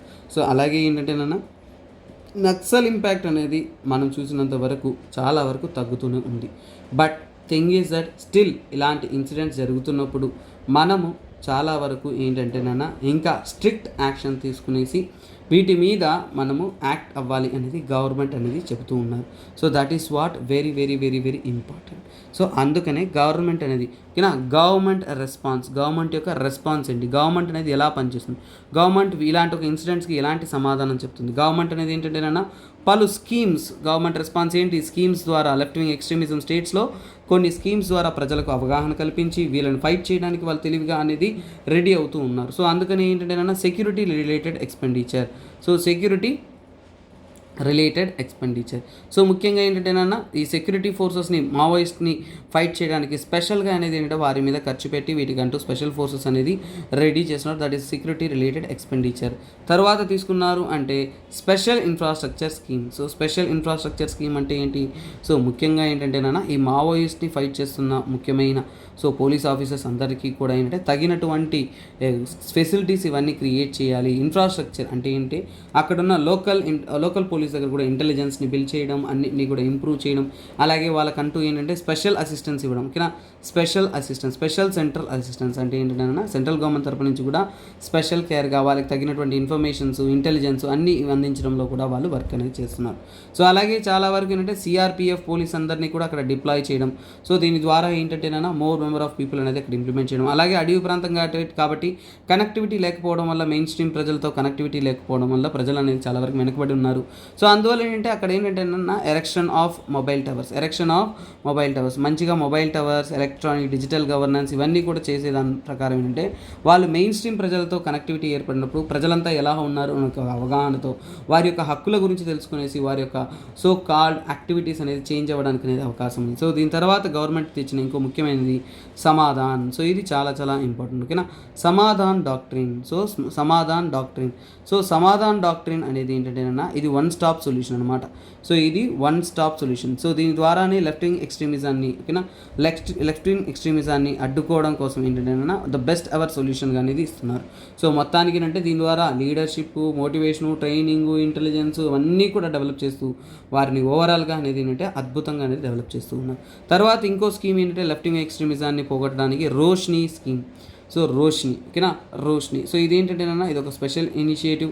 So దీని ద్వారా ఏంటంటే గవర్నమెంట్ అనేది ఏంటంటే లెఫ్ట్ వింగ్ ఎక్స్ట్రీమిజం ఉన్న స్టేట్స్లో ఏంటంటే పండిట్ దీన్ దయాల్. సో ఈ స్కీమ్ ఏంటంటే పండిట్ దీన్ దయాల్ ఉపాధ్యాయ. ఓకేనా, దీన్ దయాల్ ఉపాధ్యాయ గ్రామీణ కౌశల్య. ఓకేనా, గ్రామీణ కౌశల్య యోజన అన్నమాట. సో ఈ యోజన ద్వారా ఏంటంటే ఆ ప్రజలందరికీ కూడా ప్రాపర్ అవగాహన కలిగిస్తూ ప్రాపర్గా అంతా కూడా డెవలప్ చేస్తూ వాళ్ళకి కావలసిన ఆజీవికా స్కిల్స్. సో ఈ స్కీమ్ని ఏమంటే ఆజీవికా స్కిల్స్ అని కూడా అంటారు. వారికి తగినటువంటి టాలెంట్స్ ఏవైతే ఉన్నాయో వారిని పెంపొందించి వారికి తగినటువంటి అవకాశాలు కల్పించి వారిని మనము అద్భుతంగానే డెవలప్ చేసామంటే ఇలాంటి యాక్టివిటీస్ మానేసి ప్రాపర్గా ఏంటంటే వారు ఇంకా బెస్ట్ ఎవర్ ఎలిమెంట్స్లో అనేది ఇన్వాల్వ్ అవుతారనేది వాళ్ళు చెబుతూ ఉన్నారు. సో అలాగే ఇక్కడ ఫారెస్ట్ ఏరియా, మావోయిస్ట్ వీటి గురించి చదువుతున్నాం కాబట్టి ఇంకొక కరెంట్ అఫైర్స్, ఇది environment related current affairs GS paper 3లో వస్తుంది. That is environment. సో అంతకంటే ముందు మీకోసం ఇంకొక ఇంపార్టెంట్ అనౌన్స్మెంట్ ఉంది ఆప్షనల్ ఇన్ఫినిటీ అనేది మనం అందిస్తూ ఉన్నాము. 30th ఏప్రిల్ వరకు అద్భుతమైన ఆఫర్ అనేది మీకు అందుబాటులో ఉన్నాయన్నమాట. రికార్డెడ్ మోడ్లో PSIR, pub ad, sociology, anthropology and Telugu literature లాంటి అద్భుతమైన ఆప్షనల్స్ కావాలి అనుకుంటున్నారు అంటే మీకు రికార్డెడ్ మోడ్లో 20,000 రూపీస్కి అందుబాటులో ఉంటుంది. లేదు సార్ నాకు లైవ్ అండ్ రికార్డెడ్ కావాలి అనుకుంటున్నారంటే 25,000 రూపీస్కి మీకు కోర్స్ అనేది అందుబాటులో ఉంటుందన్న. సో మీకు నచ్చిన కోర్స్ అనేది మీరు తీసుకొని మీరు ప్రిపరేషన్ అనేది కొనసాగించవచ్చు అన్నమాట. Let's get to the current affairs of the day. So చూద్దాము. సో ఇక్కడ ఏంటంటే supreme court modifies order on ESZ around forest. So చూడండి, reasons that ESZ cannot be uniformly across the country. Last year it had ordered 1 kilometer buffer zone to protect the shock absorbers. ఇలా జరిగితే ఏం అర్థం కాదు, మనకు అర్థమయ్యేలా మనం చదువుకుందాము. సో అది ఉపయోగపడుతుంది అనమాట. సో వాట్ ఈస్ దిస్ ఈఎస్జెడ్ అంటే ఏంటి, దేని గురించి వాళ్ళు మాట్లాడుతున్నారు, అది మనకు కావాల్సిన ఇంపార్టెంట్ కరెంట్ అఫైర్స్.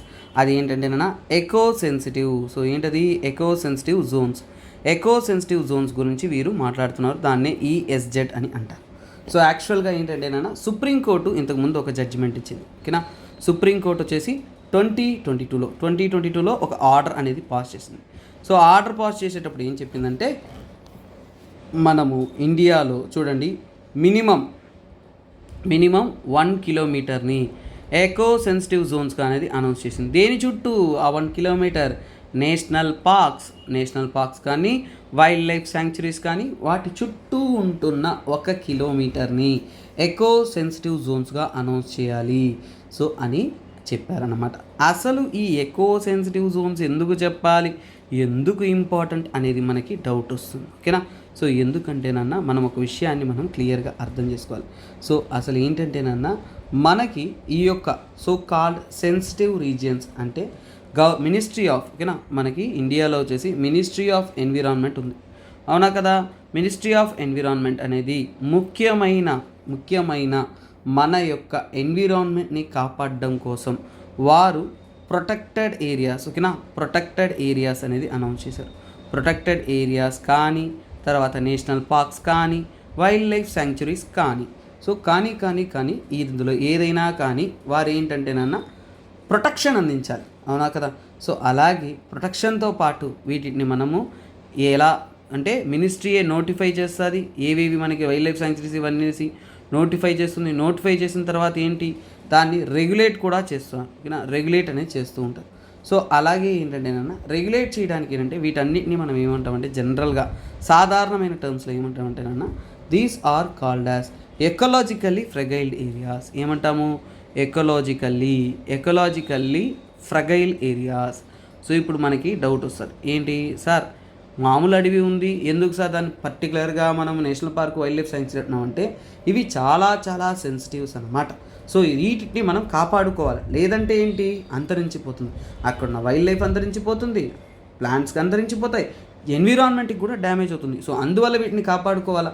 సో అందుకోసమే ఏంటంటే ఈఎస్జెడ్స్ అనేది తెచ్చింది. ఈ ఈఎస్జెడ్స్ అంటే ఏంటంటే ఇవన్నీ కూడా షాక్ అబ్జర్వర్స్ అనమాట. షాక్ అబ్జర్వర్స్ అంటే ఏంటి, సో మనము చుట్టూ కొంత అంటే ఒక ఏరియాను అనౌన్స్ చేసిన తర్వాత చుట్టూ ఒక ప్రొటెక్టెడ్ ఏరియా ఉందంటే ఓకేనా, చుట్టూ ఒక ప్రొటెక్టెడ్ ఏరియా ఉంటే ఈ షాక్ అబ్జర్వర్స్ అనేది ఏంటంటే ట్రాన్సిషన్ జోన్ అంటాం. సో ట్రాన్సిషన్ జోన్ అంటే ఒక అడవి ఉంటుంది, అవునా కదా. సో ఇది ఫారెస్ట్ ఇక్కడ టౌన్ ఉంటుంది, ఇదంతా కూడా టౌన్ అనుకున్నాం.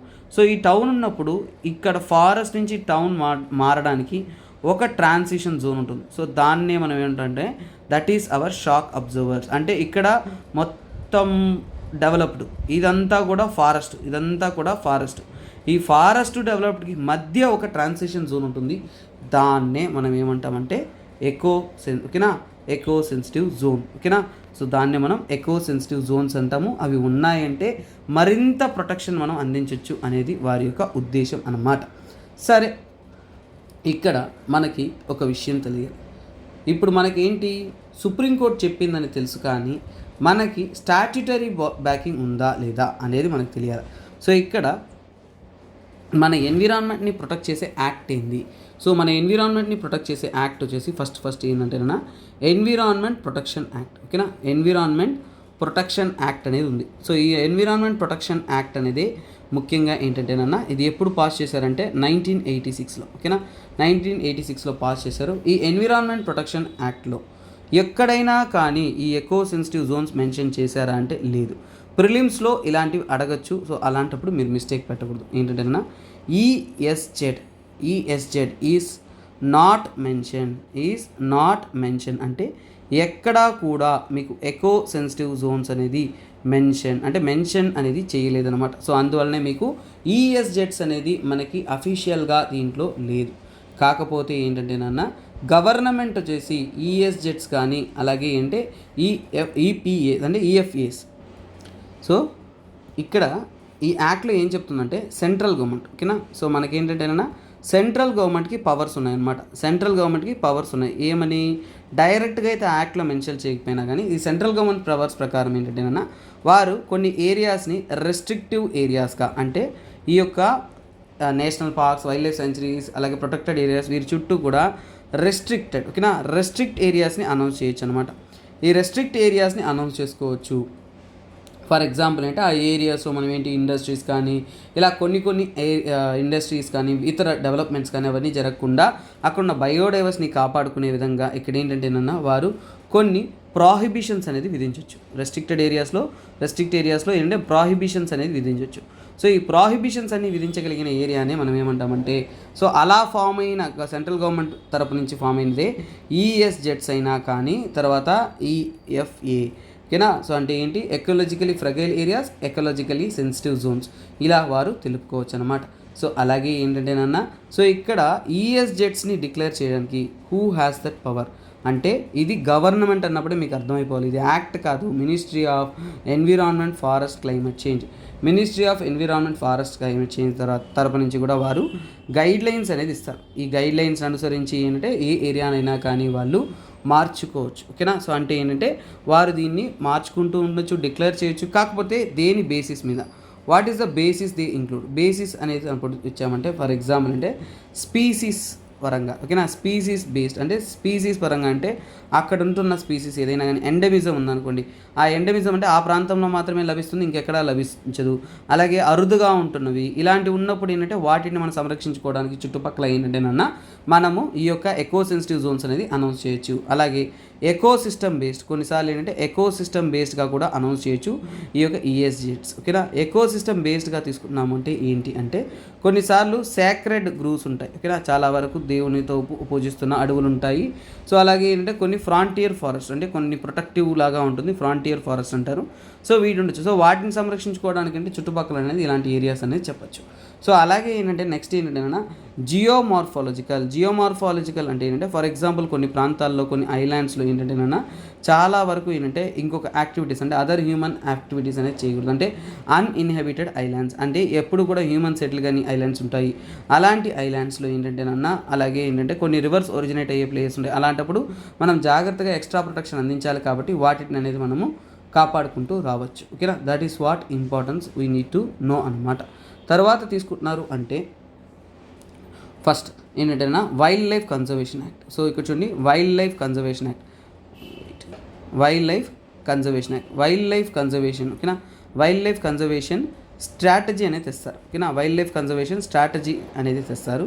ఈ స్ట్రాటజీ తెచ్చేటప్పుడు ఏంటంటేనన్నా సో దట్ ఈస్ అరౌండ్ 2002లో ఇలాంటి ఒక స్ట్రాటజీ తెచ్చేటప్పుడు ఏంటంటే ఈఎస్జెడ్స్ ఈ ఎకో సెన్సిటివ్ జోన్స్ అనేది ఏంటంటేనన్నా అప్ టు 10 కిలోమీటర్స్ ఉండొచ్చు అని చెప్తారు. కానీ ఇది ఫర్దర్గా అనేది ఏంటంటే ఇది మారుతూ ఉంటుంది, ఫిక్స్డ్గా ఉండదు. ఇట్ క్యాన్ బీ చేంజింగ్ అనేది క్లియర్ కట్గా అనేది చెప్తున్నారు. సో వీటన్నిటిని అనుసరించి ఏంటంటే సుప్రీంకోర్టు అనేది లాస్ట్ ఇయర్ అంటే 2022లో అనేది ఆర్డర్ తెచ్చింది. సో అదే సుప్రీంకోర్టు యొక్క ఆర్డర్ ఏం చెప్పిందంటేనన్నా ముఖ్యంగా ఏంటంటే ఈ యొక్క ఫారెస్ట్ ఎకో సిస్టమ్ని ఫారెస్ట్ రీజియన్ని మనము డెవలప్ చేయడం కోసం ఫర్ ఎగ్జాంపుల్ ఏంటంటే చాలా వరకు ఈ యొక్క ఎకో సెన్సిటివ్ జోన్స్లో ఏంటంటే ఆక్రమణ జరగడం కానీ, స్థలాలు తీసుకోవడం కానీ, కన్స్ట్రక్షన్స్ చేయడం కానీ ఇవన్నీ కూడా చేస్తున్నారు. కాబట్టి సుప్రీంకోర్టు అనేది ప్రొటెక్ట్ చేయడం కోసం ఓకేనా వీటిని కాపాడడం కోసం ఏంటంటేనన్నా ఈఎస్జెడ్స్ అంటేనే స్ట్రిక్ట్గా 1 కిలోమీటర్ పరిధిలో మినిమం 1 కిలోమీటర్ మ్యాక్సిమం ఎంత ఉండొచ్చు అదే అక్కడ ట్విస్ట్ ఓకేనా. ఈ 1 కిలోమీటర్ పరిధిలో ఎటువంటి యాక్టివిటీస్ అంటే ఏంటంటేనన్నా so for example 1 kilometer areas ఓకేనా 1 కిలోమీటర్ ఏరియాస్ అరౌండ్ అక్కడ ఏంటంటేనన్నా ప్రొటెక్షన్ కోసం ఏంటంటే మైనింగ్ చేయకూడదు. తర్వాత ఏంటంటేనన్నా ప్రాహిబిటెడ్ యాక్టివిటీస్ అంటే కొన్ని చేయకూడదు అనే వాళ్ళు రెస్ట్రిక్షన్ విధించుంటారు, కండిషన్స్ అప్లై ఉంటుంది. సో అలాంటివన్నీ కూడా చేయకూడదు. తర్వాత ఏంటంటేనన్నా పర్మనెంట్ స్ట్రక్చర్స్ ఓకేనా ఇన్ఫ్రాస్ట్రక్చర్ పేరిట బిల్డింగ్లు కట్టుకోవడం అలాంటి స్ట్రక్చర్స్ చేయడం కానీ ఇలాంటివన్నీ కూడా ఏంటంటే స్ట్రిక్ట్గా అనేది వారు అడ్డుకుంటారు అన్నమాట. సో ఇది వాళ్ళు చెప్పింది. సో కాకపోతే ఇప్పుడు ఏంటంటేనన్నా సో వీటి మీద ఏంటంటే ఈ మినిమం ఓకేనా సో మినిమం అనేది రిమూవ్ చేయడం అనేది జరిగింది. సుప్రీంకోర్టు అనేది ఈ జడ్జ్మెంట్ అనేది బ్యాకింగ్ అనేది చేయండి అంటే అంతకుముందు చేసిన వాటిని ఏంటంటే చేంజెస్ అనేది చెప్పారు. అంటే ఏంటంటే so no mining would be allowed అనేది చెప్పారు కదా. సో ఇలా ఏంటంటే మిగతా కొన్ని యాక్టివిటీస్ అనేది వారు పర్మిషన్స్ అనేది ఇచ్చారు. సో అలా రెస్ట్రిక్టివ్ ఆర్డర్స్ మీద చేంజెస్ అనేది చేశారు సుప్రీంకోర్టు అనమాట. సో ఇదండి ఈ యొక్క ఆర్టికల్. సో ఇలాంటి అద్భుతమైన ఆర్టికల్స్ ఇంకా ఎక్స్ట్రా కరెంట్ అఫైర్స్ అంటే హిందూ కాకుండా మీకు చూస్తున్న ఇండియన్ ఎక్స్ప్రెస్ కానీ, డౌన్ టు ఎర్త్ కానీ, పిఐబి కానీ, యోజన కానీ, కురుక్షేత్ర కానీ ఇలా మల్టిపుల్ సోర్సెస్ నుంచి మీరు ఆర్టికల్స్ అనేది కరెంట్ అఫైర్స్ క్లాస్ కావాలి అనుకున్నా అంటే తప్పకుండా మన block buster current affairs course అనేది తీసుకొని ప్రిపేర్ అవ్వండి. సో ఈ కోర్స్ అనేది 3000 రూపీస్, రోజు మార్నింగ్ 8 AM లైవ్ క్లాస్ అనేది తీసుకోవడం జరుగుతుంది. 30th April వరకు మాత్రమే ఈ యొక్క అద్భుతమైన కోర్స్ యొక్క ఆఫర్ అనేది వ్యాలిడిటీలో ఉంటుంది. సో అందువల్ల ఉపయోగించుకోగలరని భావిస్తున్నాం. సో అలాగే చూడండి, ఈ రోజు యొక్క MCQతో మనం ఏం చేస్తాం, MCQs అనేది ఫర్ యువర్ సేక్ నాన్న, మీరు పార్టిసిపేట్ చేస్తేనే వాటికి ఉపయోగం ఉంటుంది. So malaria disease related current affairs రీసెంట్గా ఉంది. సో దానికి సంబంధితమైన క్వశ్చన్స్. సో ఓకే, మీ పార్టిసిపేషన్ చాలా ఇంపార్టెంట్. అలాగే మనం ఎంతో ఎఫర్ట్ వేసి మీకోసం క్వాలిటేటివ్గా కంటెంట్ ఇస్తున్నాం. వీడియో నచ్చిందంటే మర్చిపోకుండా మీ యొక్క కమెంట్స్ అనేది కూడా క్వాలిటేటివ్గా కమెంట్ సెక్షన్లో మెన్షన్ చేస్తూ రండి. That will help us to boost more and more content నాన్న. ఎందుకంటే మీ సపోర్ట్ లేనిదే నేను లేను, మీరు లేనిదే మేము లేము. ఓకేనా? సో ఖచ్చితంగా మీరు సపోర్ట్ చేసే కొద్దీ ఇంకా కంటెంట్ అనేది అద్భుతంగా అనేది మీ యొక్క ఎగ్జామ్ పాయింట్ ఆఫ్ వ్యూలో ఇస్తూ ఉంటాం. సో క్వశ్చన్ చూడండి, transmitted to humans through the bites of infected female Anopheles mosquitoes. Till date, there is no vaccine available to the cure of the disease. The malaria spread through Plasmodium vivax is responsible for more deaths than Plasmodium falciparum. So ఇది నాన్న question. So దీనికి తగినటువంటి answer అనేది మీ ఆప్షన్స్లో, so correct అయిన options అనేది మీరు comment సెక్షన్స్లో అనేది పోస్ట్ చేస్తుండండి. This is one of the beautiful way of answering the questions నాన్న. Keep rocking. Okay guys, so నా తరపు నుంచి మీ అందరికీ కూడా ఒకటే విషయస్ నాన్న, ఎప్పుడు కూడా కాన్ఫిడెంట్గా ఉండండి. మీరు గెలవడానికి ఈ ప్రయత్నంలో దిగారు, గెలుస్తారు. కాకపోతే ఆ నమ్మకాన్ని మీరు డ్రాప్ అవ్వద్దు. Always you will be successful అనేది ఈ ప్రపంచంలో ఎవరు నమ్మినా నమ్మకపోయినా మిమ్మల్ని నమ్మాల్సింది మీరు ఒక్కటేనన్నా. So stay confident to yourself and keep working, keep rocking, live happily. This is me SPR signing off. Have a nice day.